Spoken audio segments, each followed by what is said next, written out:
हिंदी की कक्षा में नवम के छात्र छात्राओं का स्वागत है। जैसा कि आप जानते हैं कि पिछले दिनों हम लोगों ने प्रेमचंद के जीवन के विषय में जाना था।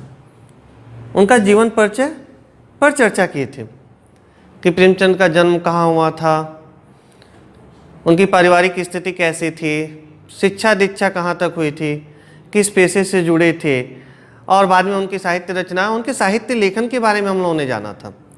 तो हमारा जो विषय था दो बैलों की कथा। थोड़ा सा पृष्ठभूमि में आपको जाना होगा कि दो बैलों की कथा में प्रेमचंद का उद्देश्य यहां पे जानवरों के बारे में बताना सिर्फ नहीं है, उन्होंने इन दो बैलों के माध्यम से बहुत सारे नीति विषयक मूल्यों को हमारे सामने उठाया है, जो हम मनुष्यों में से दिन प्रतिदिन लोप होते जा रहा है। कहने के लिए हम मनुष्यों को जीवों में श्रेष्ठ कहा जाता है। क्या वास्तव में हम मनुष्य जीवों में श्रेष्ठ हैं?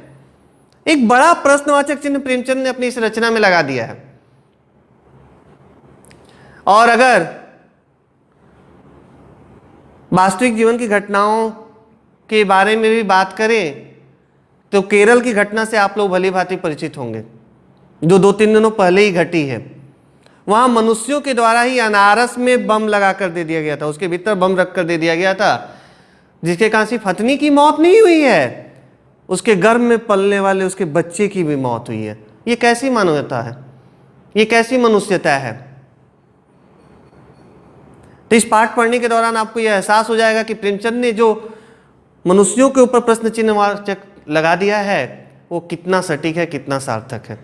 सुनने में हमें खराब लग सकता है, लेकिन वास्तविकता कभी छुपती नहीं है। सच्चाई जो है वो समाज के सामने आती ही है।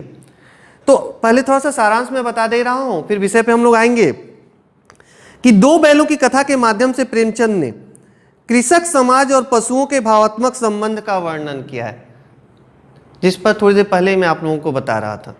भावात्मक संबंध क्यों कहा गया है? भावात्मक संबंध क्योंकि मनुष्यों का श्रेष्ठता का एकमात्र कारण है कि वह अपने विचारों का आदान प्रदान कर सकता है, बोल सकता है, वो बोलकर, लिखकर। लेकिन जानवर क्या है? वो अपने भाव भंगिमाओं से, शारीरिक गतिविधियों से अपने भावनाओं को व्यक्त करते हैं। इसीलिए यहां पे भावात्मक शब्द का प्रयोग किया गया है। इस कहानी में उन्होंने यह भी बताया है कि स्वतंत्रता सहज में नहीं मिलती, उसके लिए बार बार संघर्ष करना पड़ता है। यानी यहां दो बैलों का जो संघर्ष दिखाया गया है, वह संघर्ष में हम भारतीयों का संघर्ष था। मैंने था क्यों बोला? यह हमारा सौभाग्य है कि हम आजाद भारत में रह रहे हैं, स्वतंत्र भारत में रह रहे हैं। लेकिन इस आजादी के लिए कितने लोगों ने अपने प्राणों की बलि दी, कितने लोगों ने अपना बलिदान दिया, वो अब इतिहास का विषय बनकर रह गया है। और उन बलिदानों के प्रति हमारे मन में क्या भावना है? जब आप कक्षा 10वीं में जाएंगे और जब नेताजी का चश्मा पढ़ेंगे तो उस घटना से भी आप परिचित हो जाएंगे। इस प्रकार परोक्ष रूप से यह कहानी आजादी के आंदोलन की भावना से जुड़ी हुई है। मैंने कहा था ना कि उनकी चूंकि पहली रचना ही जब्त कर ली गई थी, सोजे वतन, इनको कुछ दिनों के लिए नजरबंद भी कर दिया था अंग्रेजों ने। तो इसलिए क्या होता था, प्रत्यक्षता या साहित्य लेखन के माध्यम से अंग्रेजों का विरोध नहीं कर रहे थे, तो इन्हें करना क्या पड़ रहा था? अप्रत्यक्ष रूप से। जैसे यहाँ पे प्रेमचंद ने बैलों के माध्यम से वो सारे जो नीति विषयक मूल्य हैं या आज़ादी के लिए जो संघर्ष हम भारतीयों के द्वारा किया जा रहा था, उन घटनाओं को यहाँ पर उजागर करने का प्रयास किया है। प्रेमचंद ने पंचतंत्र और हितोपदेश की कथा परंपरा का उपयोग और विकास किया है। यह था पाठ का सारांश। अब हम लोग इसको विस्तार से पढ़ेंगे। क्या कहते हैं प्रेमचंद?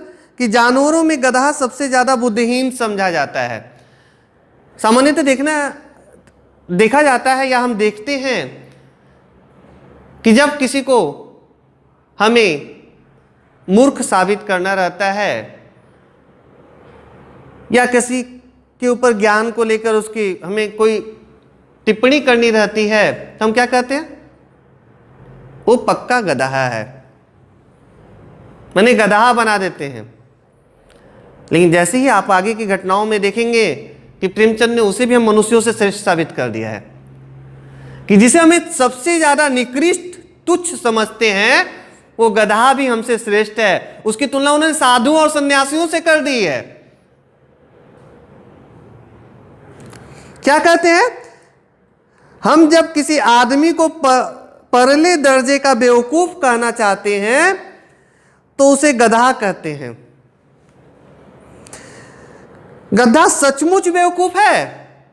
देखिए किस तरह से अपनी बातों को व्यक्त कर रहे हैं हम पाठक वर्गों के सामने, हम मनुष्यों के सामने। या उसके सीधेपन, उसकी निरापद सहिष्णुता ने उसे यह पदवी दे दी है। क्या करते हैं हम लोग? गधे के ऊपर जितना भी बोझ लाद दिया जाता है उसे मारते पीटते रहते। गधा क्या होता है? बिना किसी प्रतिकार के, बिना किसी विरोध के सारा काम करता रहता है। इसीलिए यहां पे कहा गया है निरापद सहिष्णुता, माने सहनशीलता की भावना उसमें चरम पे है। तो कैसे बेवकूफ हो सकता है? वो कैसे मूर्ख हो सकता है? जिसके लिए हम उसका उदाहरण के रूप में प्रयोग करते हैं। कहां तक यह तर्क संगत है या युक्ति संगत है? तो प्रेमचंद कहते हैं कि उसकी निरापद सहिष्णुता ने उसे यह पदवी दे दी है, उसके सहने की क्षमता ने ही उसे यह उपाधि दे रखी। लेकिन वास्तविकता यह नहीं है, सच्चाई इससे कोसों कोस दूर है। इसका निश्चय नहीं किया जा सकता। देखिए अब कह रहे हैं कुछ यहाँ पे जानवरों का उल्लेख करो, वो गायें सींग मारती हैं। ब्याई हुई गाय तो अनायास ही सिंगनी का रूप धारण कर लेती है। यानी जो गर्भवती गाय होती है, अगर उसके सामने जब उसे कोई किसी भी तरह से फटकारता है या उसका जब अनादर उसे लगता है कि हो रहा है मेरा, तो क्या होता है? वो सिंगनी जैसा विकराल रूप धारण कर लेती है। कुत्ता भी बहुत गरीब जानवर है, लेकिन कभी कभी उसे भी क्रोध आ ही जाता है। किंतु गधे को कभी क्रोध करते नहीं सुना और न देखा। जितना चाहे हो गरीब को मारो। अब यहां पे एक प्रश्न बार बार मेरे मन में उठ रहा है और आपके मन में उठ रहा होगा कि गरीब शब्द का प्रयोग प्रेमचंद क्यों कर रहे हैं बार बार? यहां गरीब कहने से क्या तात्पर्य? कुत्ते के बारे में कह रहे हैं? गधे के बारे में कह रहे हैं? बिल्कुल नहीं। यहां गरीब प्रतीक थे उस समय के, यानी आजादी से पूर्व की मैं बात कर रहा हूं, उस समय के निरीह भारतीय जनगण, जिनका शोषण, जिनके ऊपर अत्याचार अंग्रेजी शासकों के द्वारा या अंग्रेजी शासन व्यवस्था के द्वारा किया जा रहा था। उनके लिए अभी यहां पे गरीब शब्द का प्रयोग किया है प्रेमचंद ने। चाहे जैसी खराब सड़ी हुई घास सामने डाल दो, उसके चेहरे पर कभी असंतोष की छाया भी ना दिखाई देगी। और क्या करते थे? कठिन से कठिन परिश्रम करवाया जाता था भारतीयों से, और उन्हें भरपेट खाने के लिए भी नहीं मिलता था। खाने की तो बात छोड़ दीजिए, अगर उनमें से कोई मरना भी चाहता था तो उन्हें मरने का भी अधिकार नहीं था। यानी उनके पूरे जीवन पर अंग्रेजों का कड़ा प्रहार होता था और पहरा भी रहता था। माने पूरा जीवन ही उनके अंग्रेजों के अधीन था, गुलाम था। विभिन्न प्रकारों से मानसिक हो, शारीरिक हो, उनको ऊपर प्रहार करते थे, उनको आघात पहुंचाते थे और कड़ा पहरा रहता था कि कभी कहीं भूल से भी कोई आत्महत्या न कर ले। यानी मरने का भी अधिकार नहीं था उनके पास।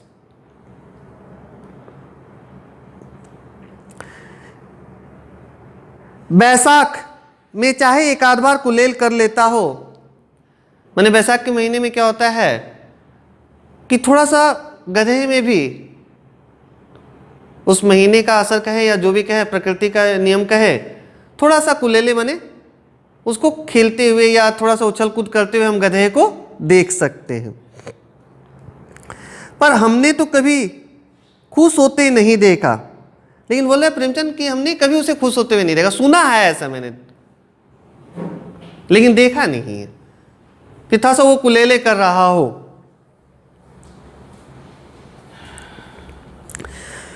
पर हमने तो कभी उसे खुश होते नहीं देखा। उसके चेहरे पर एक विषाद अस्थायी रूप से छाया रहता है। विषाद माने उदासी, एक निराशा के भाव जो हैं उसके चेहरे पर हमेशा दिखाई देते हैं। सुख, दुख, हानि, लाभ किसी भी दशा में उसे बदलते नहीं देखा। माने कठिन से कठिन परिस्थितियां उसके सामने आ जाए, विपत्तियां उसके सामने आ जाए, उससे घबराते हुए मैंने कभी उसे नहीं देखा। ऋषि मुनियों के जितने गुण है, इस पंक्तियों को रेखांकित करने की आवश्यकता है। कई बार इस तरह के प्रश्न पूछे जाते हैं या ऐसे पंक्तियां उठा के आपसे कोई भी प्रश्न पूछा जा सकता है। क्या है पंक्तियां? ऋषियों मुनियों के जितने गुण हैं वे सभी उसमें पराकाष्ठा को पहुंच गए हैं। पराकाष्ठा माने चरम सीमा, यानी सर्वोच्च शिखर पर पहुंच गए हैं, पर आदमी उसे बेवकूफ कहता है। देखिए कितना बड़ा व्यंग छिपा हुआ है यहां पर। बोल रहे हैं जिसमें ऋषि मुनियों के जैसे ये सारे गुण हैं, आदमी उसे बेवकूफ कहता है, उसे मूर्ख कहता है। यानी यहां पर अप्रत्यक्ष रूप से प्रेमचंद ने जो गधों को मूर्ख समझते हैं या मनुष्यों की तुलना गधे से करने जाते हैं, उनके ऊपर कड़ा प्रहार किया, कड़ा व्यंग कर दिया है। सद्गुणों का इतना अनादर कहीं नहीं देखा। आगे अपनी अगली पंक्तियों में देखिए उन्होंने स्पष्ट कर दिया कि ये सारे तो उसके अच्छे गुण हैं, इतना अनादर मैंने आज तक कहीं नहीं देखा। कदाचित सीधापन संसार के लिए उपयुक्त नहीं है, और यही सहजता, सीधापन, सरलता हम भारतीयों में थी उस समय। प्रेमचंद इसके पक्षधर नहीं थे। उनका भी कहना था इसका विरोध होना चाहिए, इसके खिलाफ आवाज उठानी चाहिए। माने सरलता का, सीधापन की भी एक सीमा होती है। जब हमें लगे कि हमारा कोई अपमान कर रहा है, हमारे ऊपर अत्याचार कर रहा है, हमें उसका खुलकर विरोध करना चाहिए। देखिए ना, भारतवासियों का कि अफ्रीका में क्या दुर्दशा हो रही है। क्यों अमेरिका में उन्हें घुसने नहीं दिया जाता? कई प्रश्न उठा रहे हैं यहां पे। बेचारे शराब नहीं पीते, 4 पैसे कुछ समय के लिए बचा कर रखते हैं, जी तोड़कर काम करते हैं, किसी से लड़ाई झगड़ा नहीं करते, 4 बातें सुनकर गम खा जाते हैं, फिर भी बदनाम हैं। कहा जाता है वे जीवन के आदर्श को नीचा करते हैं। माने हम भारतीय क्या करते हैं कि कुछ बचा कर रखते हैं, कुछ बचत करते हैं या अपना जीवन यापन, माने हम किसी भी चीज को जब दिखावे में विश्वास नहीं करते हैं तो हमारे ऊपर व्यंग किया जाता है। तो इसमें प्रेमचंद बोले गलत क्या है? आगे चलकर आप लोग जब हरिशंकर परसाई की रचना 2 पढ़ेंगे हम लोग प्रेमचंद के बारे में, प्रेमचंद के फटे जूते, तब उस समय उससे और स्पष्ट हो जाएंगे कि प्रेमचंद दिखावे की प्रवृत्ति में विश्वास नहीं करते थे। वो सहज सरल जीवन जीना चाहते थे और उसी में विश्वास करते थे। तो आज की कक्षा में हम लोग यहीं तक चर्चा करते हैं। अगले दिन फिर इस विषय को हम लोग आगे बढ़ाएंगे। धन्यवाद।